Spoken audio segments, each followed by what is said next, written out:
Oke, assalamualaikum warahmatullahi wabarakatuh. Waalaikumsalam. Bismillahirrahmanirrahim. Waalaikumsalam. Alhamdulillah. Alhamdulillahilladzi arsala rasulahu bil huda wa dinil haq liyuzhirahu ala dinihi wa kafa bisyahida. Asyhadu an la ilaha illallah wa asyhadu anna Muhammadar rasulullah nabiyya ba'da ma ba'du. Rabbi shrah li sadri wa yassir li amri wa hlul 'uqdatam min lisani yafqahu qawli. Ya, baiklah teman-teman, kita bertemu kembali dalam media Zoom ini, pendidikan agama Islam yang ke-11 ya. Nah, yang ke-11 lanjuti yang kemarin ya, yaitu mengenai Sirah Nabawiyah ya teman-teman ya. Kemarin kita sedikit banyak sudah belajar mengenai Sirah Nabawiyah, yaitu terutama bagian mengenai Nabi Ibrahim alaihissalam dan Nabi Ismail alaihissalam ya. Sejarah Nabi Ibrahim alaihissalam dan Nabi Ismail alaihissalam ketika pertama kali ditaruh di Mekah ya. Sebagaimana kita ketahui ya bahwa Nabi Ibrahim alaihissalam dan Nabi Ismail alaihissalam adalah sebenarnya pendatang ya dari Mekah, yang mana mereka bukan berasal dari Mekah, yaitu berasal dari Syam ya, atau dari Palestina ya. Nah, secara ininya ya seharusnya ya ini nanti ya teman-teman ya, ketika berlanjut ke pertemuan berikutnya ya, bagaimana penolakan Bani Israel atau Yahudi ya terhadap Nabi Muhammad SAW ya, penolakan Bani Israel atau Nabi Muhammad SAW mengenai ini ya, keturunan ya, karena Bani Israel itu mereka memiliki sifat, kalau dibilang itu munafik ya. Munafiknya gini, mereka sangat membenci Nabi mereka. Mereka itu selalu membuat fitnah ya terhadap nabi-nabi mereka, dan bahkan tidak sedikit, hampir sebagian besar ya, nabi-nabi yang diutus kepada Bani Israel itu dibunuh oleh mereka ya.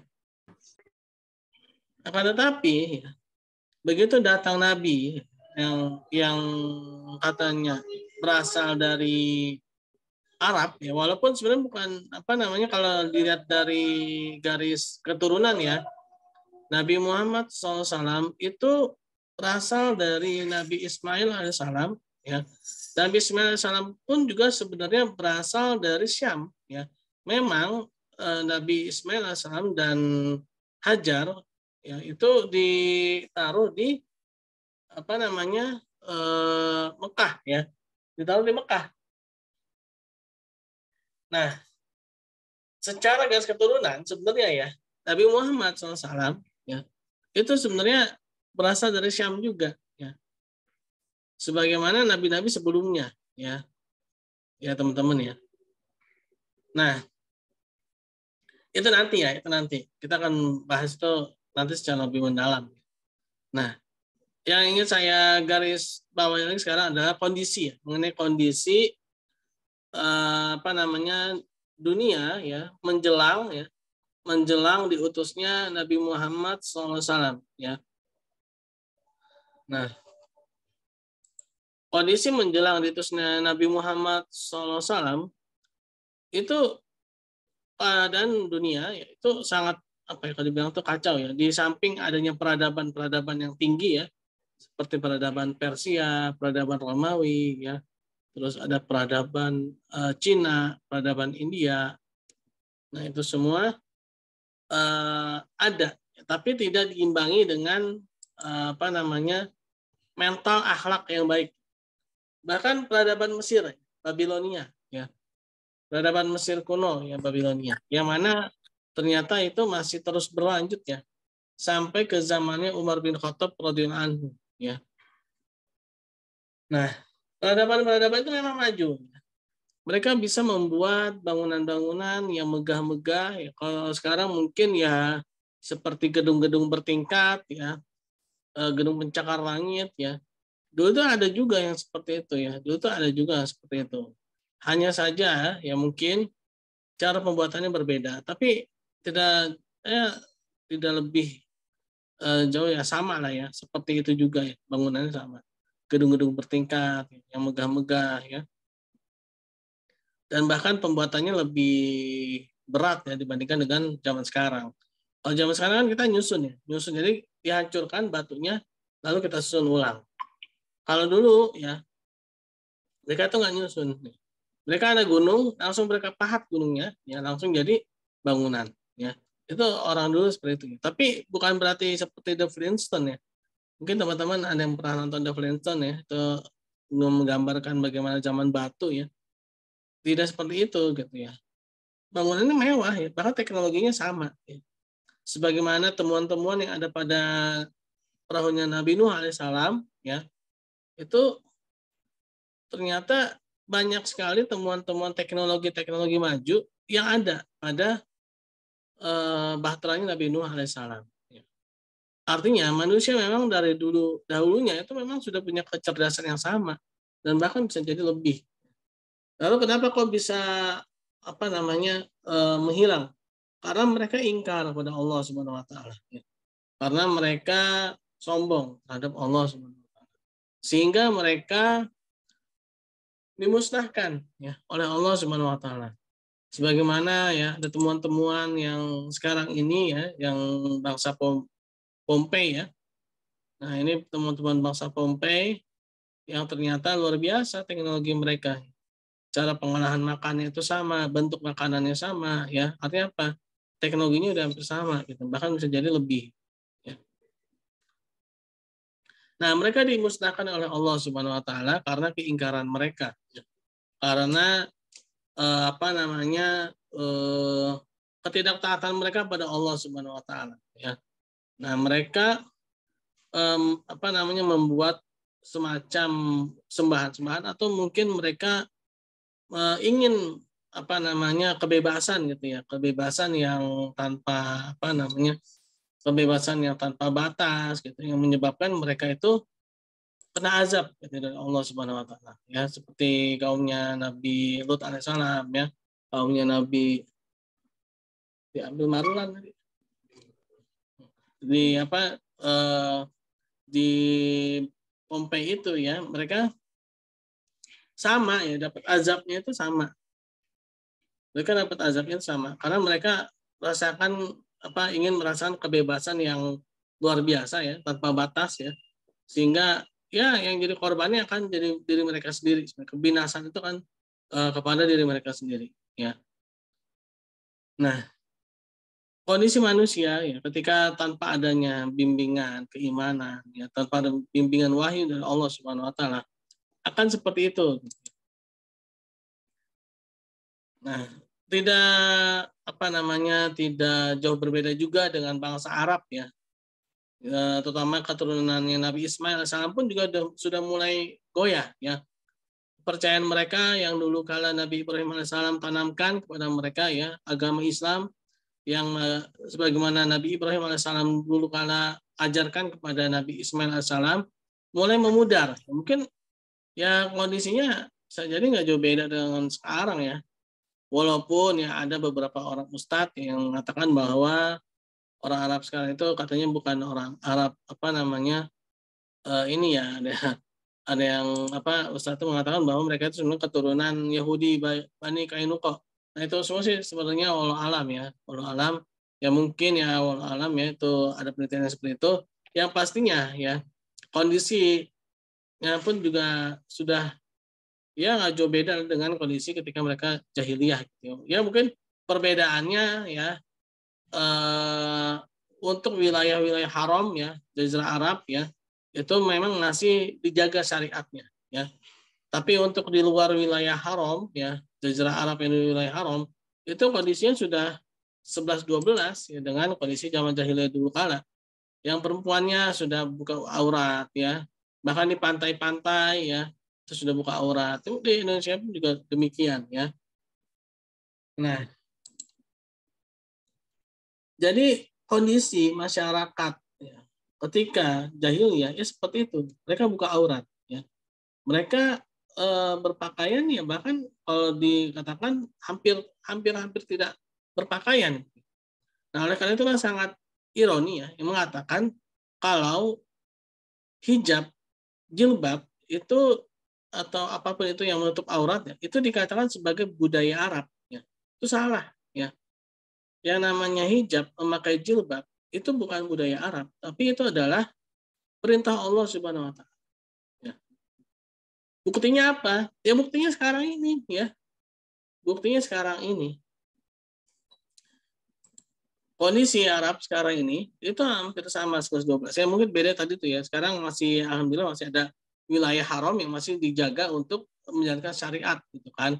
Itu pun ya karena ada syariat haji gitu kan. Ya. Tapi di luar itu hampir sama ya, bebas gitu ya.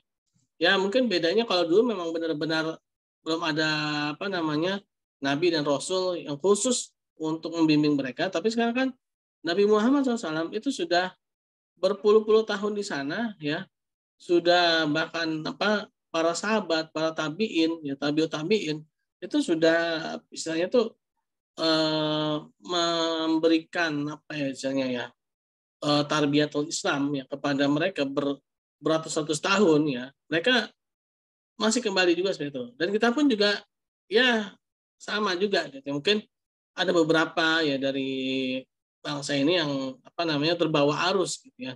Terbawa arus untuk melakukan maksiat-maksiat, yang kebebasan ya. Nah, yang akhirnya ya kita menjadi orang-orang yang jahiliyah. Ya. Jahiliyah itu jahiliyah modern. Jahiliyah modern itu maksudnya kita berpikiran bahwa Tuhan itu apa namanya tidak ada. Jadi jahiliyah itu adalah berpikiran Tuhan itu tidak ada. Ya. Di samping adanya teknologi gitu kan. Dan bahkan ya lebih parahnya lagi teknologi ini dibenturkan ya dengan agama ya. Dan seolah-olah agama itu tidak ada. Nah, itulah yang menjadi apa namanya PR yang buat kita sekarang ini. Nah, kita kembali lagi ya. Ini agak-agak kemana-mana ya. Ini jadi gini teman-teman ya, kita tuh belajar Sirah Nabawiyah itu bukan hanya ini ya teman-teman ya. Bukan hanya apa tahu hafal tahunnya atau mendapatkan nilai A gitu ya pendidikan agama, bukan. Sebenarnya yang menjadi tujuan pembelajaran pendidikan agama Islam ini adalah mengenai akhlak teman-teman, mengenai akhlak. Yaitu bagaimana kita ini bisa belajar ya, pada masa lalu itu ada kejadian yang seperti itu. Jangan sampai terulang kembali. Nah, jangan sampai apa yang sudah terdahulu terjadi, sekarang terjadi lagi, tapi dalam hal yang keburukannya. Nah, jangan sampai seperti itu. Nah, itu ya, jadi kita hikmah belajar sejarah itu jadi seperti itu. Ya, bukan hanya untuk tahu tahunnya atau ingin kita tahu siapa tokohnya saja gitu ya. Tapi kita juga harus tahu juga hikmahnya. Ya. Kita harus tahu juga apa sih pelajaran yang bisa didapatkan dari apa peristiwa yang sudah terjadi itu. Apa sih yang kita bisa ambil hikmahnya? Jangan sampai kita sudah belajar apa namanya bertahun-tahun gitu ya, tapi kita tidak mendapatkan apapun gitu kan. Kita ketika lulus ya dari Universitas Pancasila ini itu ya sebatas apa yang kita dapatkan di bangku kuliah aja ya. Tidak ya teman-teman, bukan seperti itu ya. Nah, apalagi kalau misalkan di sini teman-teman ada yang ingin lanjut ke S2, ke S3 ya. Nah, ini sebenarnya ilmu itu bukan hanya apa yang kita pelajari di bangku kuliah ya. Tapi ilmu itu luas, bukan hanya yang kita pelajari yang di bangku kuliah saja, tapi banyak ya teman-teman ya. Nah, termasuk ini ya, pendidikan agama Islam pada pembelajaran Sirah Nabawiyah atau sejarah ya. Sejarah Nabi Muhammad SAW sebenarnya bukan hanya sejarah Nabi Muhammad SAW, tapi juga dari sebelumnya, yaitu dari kakek buyutnya Nabi Muhammad SAW itu Nabi Ibrahim alaihissalam, ya, Nabi Ismail alaihissalam, dan menjelang kelahiran beliau, ya, peristiwa apa saja yang terjadi, ya, itu harus kita ketahui dan kita pelajari dan kita lihat apa sih kandungan yang ada gitu ya dalam sirah tersebut, dalam sejarah tersebut. Tadi ya, jadi kembali lagi ya, bahwa sirah nabawiyah ya, ini menjelang kelahiran Nabi Muhammad SAW itu memang kondisi ya, kondisi dunia umat itu memang dalam keadaan yang luar biasa jahiliyahnya. Mereka tidak bahkan mereka beribadah tidak berpakaian ya. Nah, mereka tidak berpakaian. Jadi tadi ya yang saya katakan ya, jilbab itu bukan budaya Arab. Jilbab itu memang perintah Allah Subhanahu wa taala. Kalau dikatakan sebagai budaya Arab, kenapa kok sekarang ya orang-orang Arab itu hampir ada sebagiannya itu mulai menanggalkan jilbab-jilbab mereka atau hijab-hijab mereka ya. Seharusnya kan kalau memang itu budaya mereka, mereka nggak lepas dong gitu. Tapi mereka lepas. Kenapa? Karena ya itu bukan budaya mereka ya. Ya itu namanya budaya jahiliyah ya. Yang namanya melepaskan nampakan aurat itu adalah budaya jahiliyah, bukan budaya Arab atau budaya apa ya, dimanapun berada, mau di barat, mau di timur, mau di selatan, mau di utara ya, itu kalau memang dia jahiliyah dia akan terbuka auratnya ya, dia akan mungkin ya dia akan menutup auratnya, mungkin itu hanya berdasarkan pada naluri dia aja gitu ya, bukan pada perintah. Jadi gini, Umar bin Khattab radhiyallahu anhu itu mengatakan bahwa umat Islam, orang Islam ya, menjalankan suatu kebaikan itu bukan hanya berdasarkan pada naluri, sebagaimana pada sebagaimana pada umat-umat yang lain selain Islam. Ya. Nah, kalau umat-umat lain selain Islam, mereka melakukan kebaikan itu memang mungkin hanya berdasarkan pada naluri. Ada pasti naluri itu ya pengen aja, lagi mood aja gitu. Tapi kalau umat Islam ini menjalankan suatu kebaikan, itu satu sisi memang itu naluri ingin melakukan kebaikan, tapi sisi lain itu ada hal lagi yang lebih penting, yaitu perintah. Ya. Perintah Allah Subhanahu Wa Taala untuk melakukan kebaikan. Ya. Nah, jadi dua nih ya, yang menjadi penyebabnya. Dan yang satu ini akan menjaga, yaitu perintah, yaitu hukum. Ya. Nah, itu hukum. Ya. Ada hukum, ada perintah. Ya. Untuk menjalankan kebaikan tersebut, agar manusia ini selalu dalam koridor kebaikan. Ya. Agar manusia ini tidak lepas dari kebaikan. Nah, itulah ya yang menjadikan kenapa umat Islam ini selalu berada dalam kebaikan. Ya. Karena memang itu menjadi perintah. Jadi jangan ada mengatakan gini ya, jangan so atur-atur saya lah. Gitu. Saya kan udah gede, saya udah besar, saya bisa nih. Oke, kalau memang sudah besar, kata udah bisa membedakan yang baik dan benar, ya. Seharusnya ya ini dong, ya tetap melakukan kebaikan dong gitu kan. Tapi ini kan ketika melakukan suatu keburukan dilarang dan sudah besar ya. Nah, ini kan menjadi suatu tanda tanya gitu ya.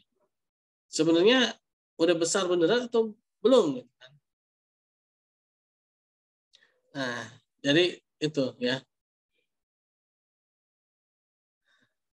Nah, ini kita agak-agak kemana-mana, nggak apa-apa ya teman-teman ya. Ini nggak apa-apa, ini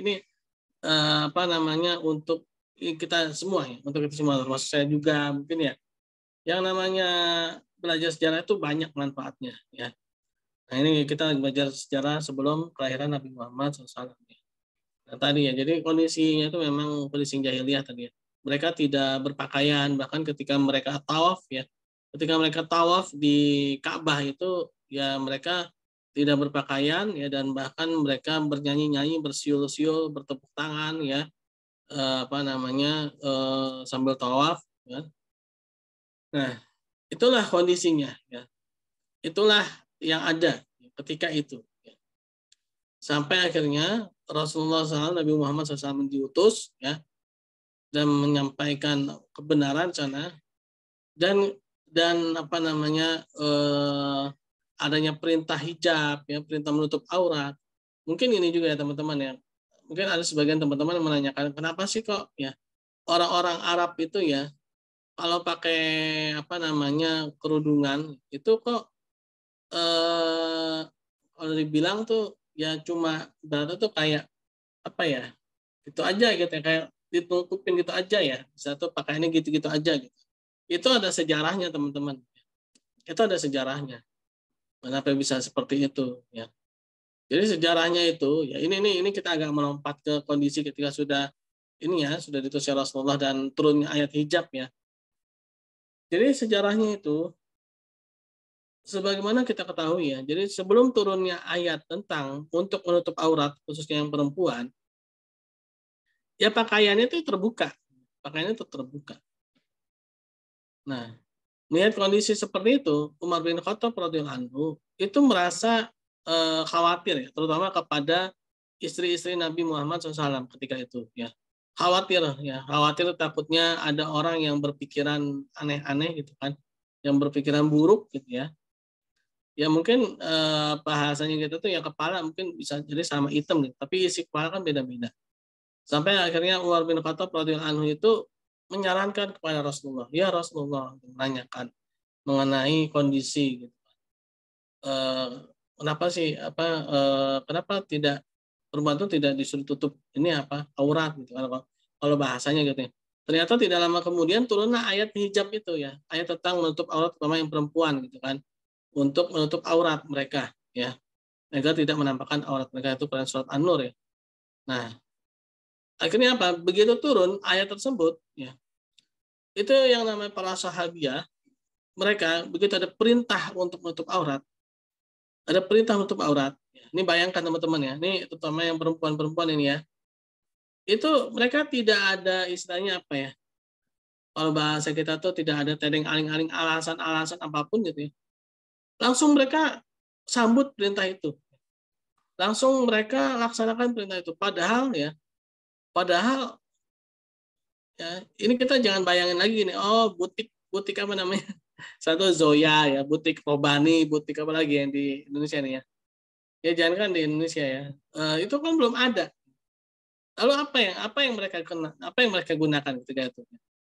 Ketika ada turun ya perintah menutup aurat, hijab ya turun, tapi toolsnya belum ada ya. Toolsnya, alatnya untuk melaksanakan perintah itu belum ada. Ya.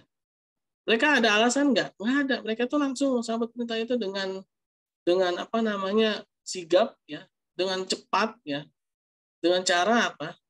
Mereka gunakan apapun apa yang ada di hadapan mereka. Ada hordeng, mereka tarik hordeng itu, mereka gunakan hordeng itu buat tutup aurat. Ada taplak ya, ya bahasa itu mungkin taplak itu ya tempat meja makan itu. Mereka tarik itu ya, mereka langsung gunakan untuk tutup aurat mereka ya. Itu nggak kebayang bagaimana ketaatan mereka, masya Allah itu kan. Nah sekarang kita ya, yang perempuan lah ya khususnya ya, yang laki-laki juga nih ya, jangan mentang-mentang Pak laki-laki kan ini ya Pak apa namanya ya tetap aja ya tetap harus pakai celana panjang ya, biasakan pakai celana panjang, jangan apa namanya suka pakai celana pendek keluar dari rumah ya.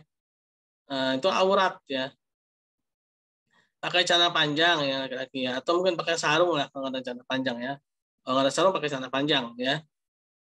Nah jadi gitu ada perintah ya, untuk menutup aurat yang perempuan ini ya, mereka tuh langsung nggak ada alasan, ya Rasulullah butiknya belum ada gitu kan, ya Rasulullah Zoya belum buka ya Rasulullah Robani belum ada, terus apa lagi ya Samira apa itu ya, toko-toko butik-butik muslimah itu ya belum ada ya Rasulullah gitu kan, pakai apa kita nih, nggak ada alasan kayak gitu mereka tuh ya, mereka langsung sambut seruan itu ya, langsung mereka gunakan apapun itu yang ada di hadapan mereka ya. Nah ini kan artinya apa, inilah generasi terbaik ya, dan itu pun yang menjadi kenapa sih ya, karena memang sejarahnya gitu ya, beda di Indonesia. Indonesia itu kan sudah apa namanya apalagi ya sekarang ini kan banyak butik ya, butik-butik muslimah itu kan udah berbagai macam apa namanya, yang penting untuk aurat gitu teman-teman ya. Alhamdulillah banget teman-teman nih khusus yang perempuan ya, ini kita sudah hidup di tengah-tengah zaman modern yang mana Islam sudah berkembang ya, sehingga apa barang-barang yang mendukung untuk menjalankan syariat itu sudah sangat kondusif ya, itu harusnya kita bersyukur dan kita jalankan, jangan jangan lagi beralasan aduh bajunya sayang nih yang kecil-kecil nih, baju baju adik saya gitu ya, yang saya gunakan sekarang sayang nih gitu kan ya, itu apa ya kalau itu remeh banget gitu ya, dulu ya para sahabi ya itu alasan yang apa ya, mereka itu ya kita diperintah untuk seperti jalan pada toolsnya itu belum ada ya, yang namanya butiknya itu belum ada gitu bahasanya ya, toko baju muslimah itu dulu belum ada, jadi apapun yang mereka jumpai ya itu langsung mereka tarik ya, langsung mereka gunakan sebagai penutup aurat mereka ya, itulah ketaatan mereka ya. Nah jadi gitu ya teman-teman ya. Jadi yang namanya hijab ya atau jilbab atau apapun itu ya sebutannya yang menutup aurat itu bukan budaya Arab. Ya, itu adalah perintah Allah SWT. Ya. Kalau dibilang budaya Arab ya, yang jadi pertanyaan sekarang kenapa kok Arab ada sebagian yang kembali jadi jahiliyah, yang mereka membuka aurat mereka kembali. Apa namanya? Mereka menggunakan pakaian dalam lagi gitu kan. Nah itu kan menjadi satu tanda tanya kalau bilang itu sebagai budaya Arab. Berarti mereka meninggalkan budaya mereka dong, gitu kan? Nah, ya jadi seperti itu ya teman-teman ya. Jadi hikmah kita belajar sejarah itu, jadi kita tahu yang benar, yang salah itu menjadi lebih kuat lagi ya. Akidah juga menjadi lebih apa namanya kuat lagi ya teman-teman ya dibandingkan kita sebelum belajar sejarah atau sirah nabawiyah ini. Ini kita masih membahas sedikit mengenai sirah nabawiyah menjelang kelahiran Nabi Muhammad SAW ya. Nah, terlebih lagi ketika Nabi Muhammad SAW itu lahir di tengah kondisi masyarakat yang luar biasa jahiliyah. Nah, bahkan banyak sekali istilah-istilah, terminologi-terminologi yang mungkin ya sekarang tuh yang nggak jauh beda lah. Ya sekarang tuh istilahnya apa? Pacaran gitu ya, gaul ya. Jadi istilah gaul itu disamakan dengan kalau sudah berpacaran. Ada istilahnya apa nih? Pacaran dibilang apa? Jomblo akut. Wah, dia mah jomblo akut, Pak. Waduh. Ya, kasihan banget ya orang orang yang berpacaran ya, orang yang memegang teguh agama Allah Subhanahu wa taala ya, dibilang jomblo akut gitu kan. Itu kan terminologi yang menyesatkan gitu kan. Ya. Nah, itu jadi apa ya? Ya nggak jauh beda lah. Dulu juga kayak gitu ya. Jadi kalau dulu tuh mungkin istilahnya salah satunya gini, dibilang bersatria, jiwa kesatria. Kalau dia itu apa? Kesan tuh jagoan ya, jagoan tuh ya nguasain lah gitu ya. Kalau dulu tuh namanya jiwa berkesatria ya, satria baju hitam atau apa gitu kan. Ya. Jadi tidak akan apa namanya dibilang seorang kesatria kalau dia tidak suka berperang ya. Nah, suka berperang atau sekarang itu bahasanya apa? Senggol bacok gitu kan. Nah, itu kan istilah-istilah yang sama sebenarnya seperti dulu ya. Sebenarnya sama. Hanya saja bedanya ya dulu ya mungkin belum ada handphone gitu. Dulu belum ada smartphone, belum ada internet ya. Sekarang sudah ada internet, sudah ada apa? Sudah ada teknologi ya sekarang ya. Nah, tapi ya sifatnya sama. Sifatnya sama seperti jahiliyah juga. Orang-orang jahiliyah. Nah, jadi ya yang kita ambil hikmahnya itu adalah tadi lagi-lagi kita harus tahu ya apa sih kondisi yang terjadi pada saat itu dan bagaimana kondisi saat sekarang ini dan bagaimana berdasarkan sirah nabawiyahnya, sejarah nabinya, berdasarkan sejarah Nabi Muhammad SAW ketika itu ya. Ya itulah ya istilah-istilah ya terminologi-terminologi ya yang membuat apa namanya kita menjadi tersesat gitu kan dengan ada istilah yang aneh-aneh ya. Terus ya banyak lah ya. Dulu pun juga banyak juga ya. Terus apalagi istilah kesucian ya. Dibilang apa namanya memiliki kesucian itu ketika dia membunuh anak perempuannya ya. Nah itu ya istilahnya ya. Nah sekarang kayaknya udah mulai mengarah ke sana nih ya.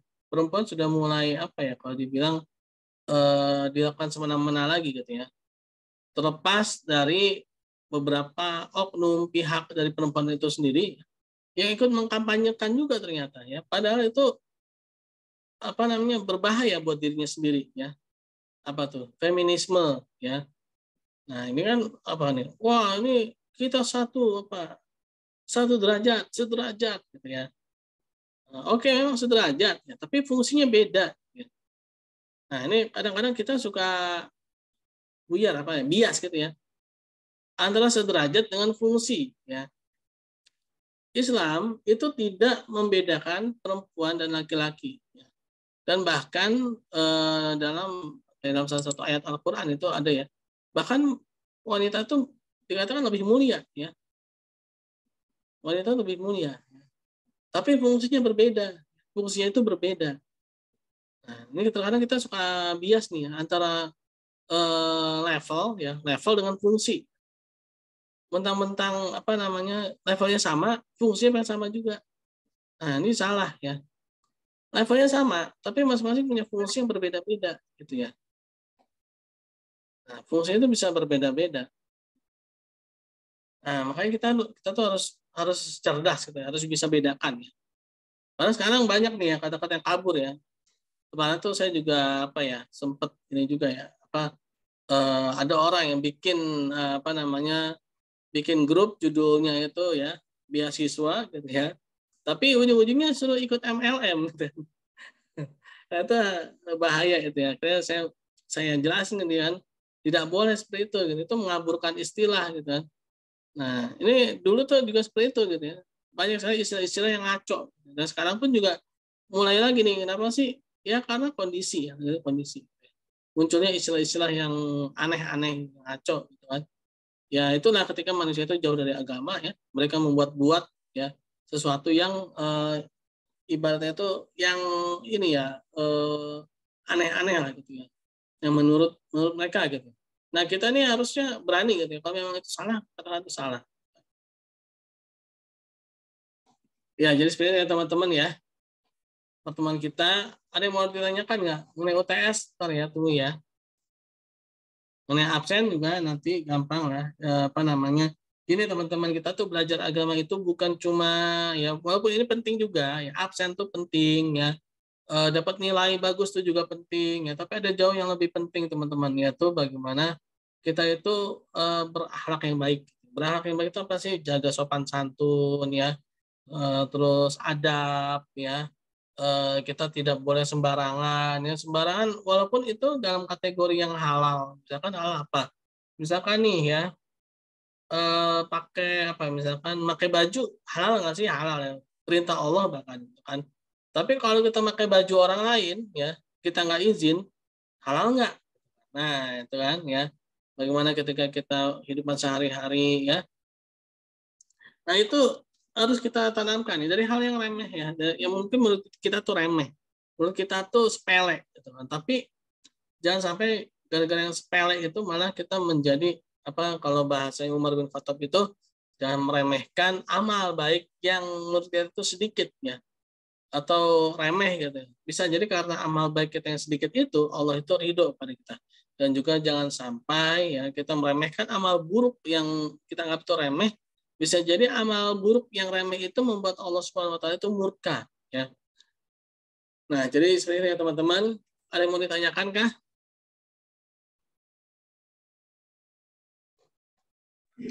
Belum ada, Pak. Belum ada ya. Oke, kalau memang belum ada, terima kasih ya teman-teman atas perjumpaannya. Kita tutup dengan baca subhanakallahumma wa bihamdi, subhanakallahumma wa bihamdika, asyhadu alla ilaha illa anta astaghfiruka. Assalamualaikum warahmatullahi wabarakatuh. Waalaikumsalam warahmatullahi wabarakatuh. Terima kasih.